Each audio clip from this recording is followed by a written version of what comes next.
আমেরিকায় অবকাশ যাপন করছেন ঢালিউড মেগাস্টার শাকিব খান। সঙ্গে আছেন শবনম বুবলী ও পুত্র শেহজাদ খান বীর। একসঙ্গে তিনজনের ছবি পোস্ট করতেই মুহূর্তেই তা ভাইরাল। সামাজিক যোগাযোগ মাধ্যমে রীতিমতো হইচই। নেটিজেন আর ভক্তরা ভেবেছিলেন বরাবরের মতো বিষয়টি নিয়ে প্রতিক্রিয়া জানাবেন অপু বিশ্বাস, কিন্তু না, বিষয়টি নিয়ে নীরব ছিলেন এ নায়িকা।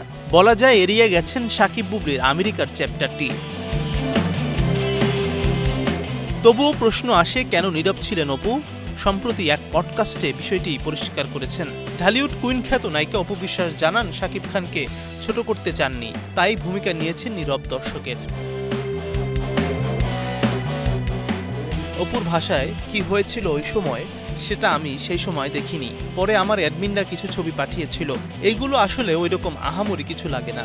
তিনি আরো বলেন, আমি এখানে কাজ করতে এসেছি, কোনো কিছু নিয়ে অভদ্রতা হোক বা আমার ব্যক্তিত্বের বাইরে চলে যাক সেরকম কিছু করতে আসিনি। শাকিব খান ইস্যুতে বক্তব্য পাল্টা বক্তব্যকে অসুস্থ প্রতিযোগিতা উল্লেখ করেন অপু বিশ্বাস। এসব করে ঢাকায় মেগাস্টারকে ছোট করা হচ্ছে বলেও বিশ্বাস করেন তিনি। তাই ফেসবুকে এমন স্ট্যাটাস যুদ্ধে না জড়ানোর সিদ্ধান্ত নিয়েছেন এই নায়িকা। Mazharul Islam Tamim, star news.